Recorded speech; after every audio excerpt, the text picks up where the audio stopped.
My name is Akia, and today I am going to be sharing with you one of my absolutely favorite dessert recipes.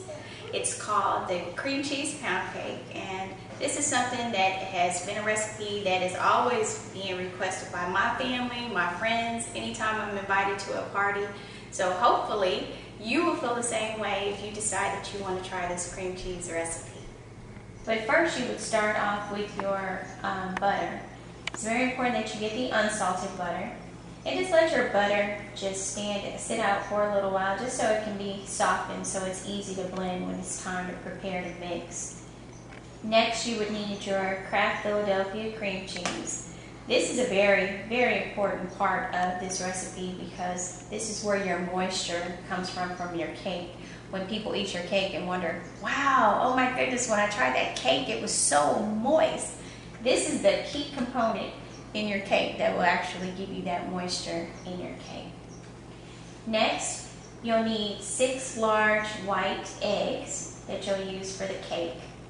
Also, I use 2 types of flours in this particular recipe. I also use cake flour, but I also use all-purpose flour as well in this recipe. I like a mixture of both because it just gives me a little bit different consistency on your actual cake. You'll need vanilla extract.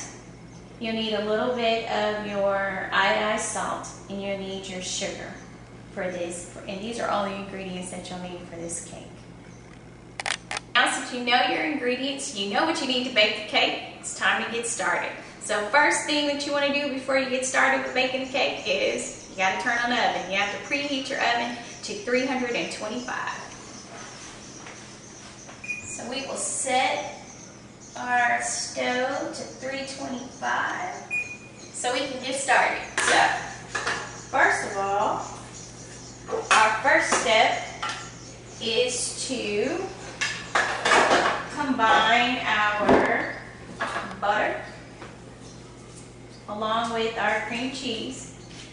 And another key thing with this recipe as well is that it's very important, although the ingredients are simple, it's very important that you follow the instructions in this order, because that has a lot to do with the way your cake turns out if you start mixing up your ingredients and taking them out of the order. So right now I'm just putting the softened, unsalted butter in the mixer. And if you want to come and get a shot of the butter in here, and take a shot so they can kind of see exactly what's going on here. Just put them in there like so. And here's your Philadelphia cream cheese. Please don't try to get the off-brand of the cream cheese. I did that as a mistake one time, and I definitely could tell the difference.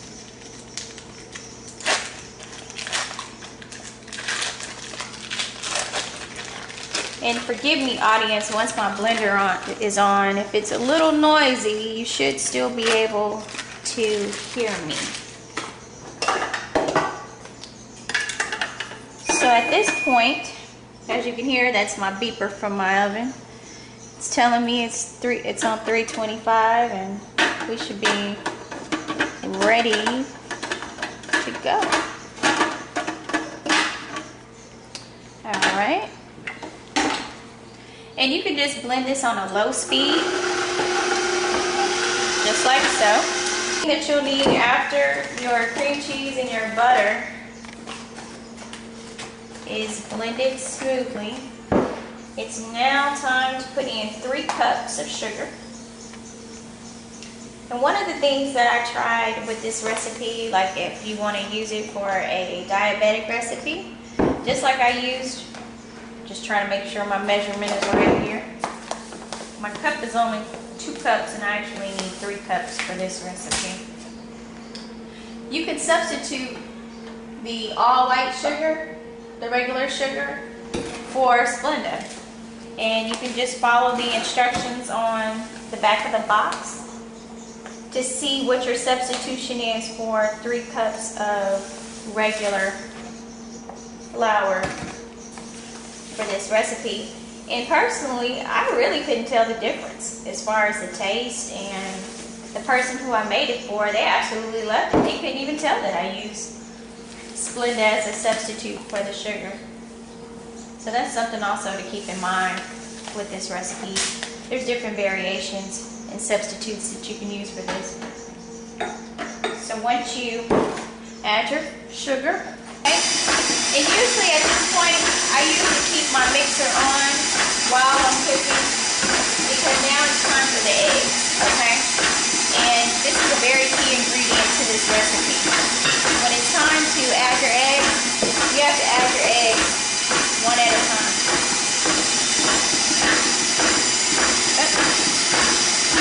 And make sure that it's completely beat before you proceed to use the next egg. That's very important in this recipe. I make a mistake that I did one time by cracking the egg while I was trying to do this recipe, and I actually put eggshells in there, and I had to start completely over, so just be careful. And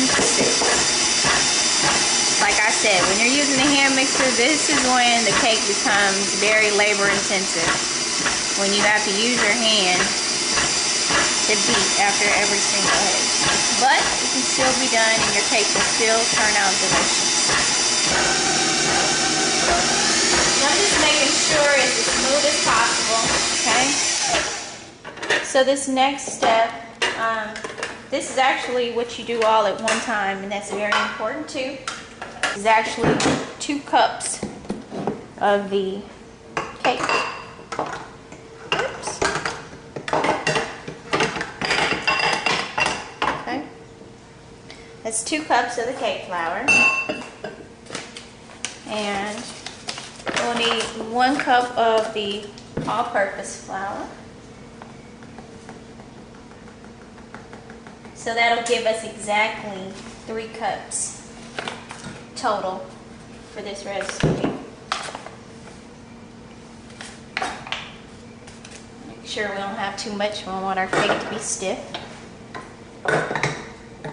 Okay. And the next thing is you're going to need 1 teaspoon of salt. I'm trying to make sure on my measuring cup here, on my spoon here, that's right. One time I was making a cake and I put too much salt and I had a salty cake, so make sure you're very careful and very precise when you're measuring your salt for your cake recipes, because you do not want to have a salty cake. And this is your vanilla extract. You'll need 2 teaspoons of this as well. I use the Kroger brand, works for me. Some people have a choice of the McCormick. It's up to them. I haven't really found a difference in the taste. Oops. If you just make it a little bit over, it won't hurt your cake. Because again, we're natural. This is a love cake that I call it. And so at this point, you will be ready to blend, and that's actually the final step to this recipe.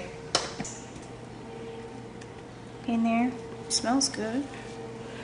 It's kind of heavy. That's one of the things that you'll realize when you're cooking this cake, this batter, because this pan is pretty deep.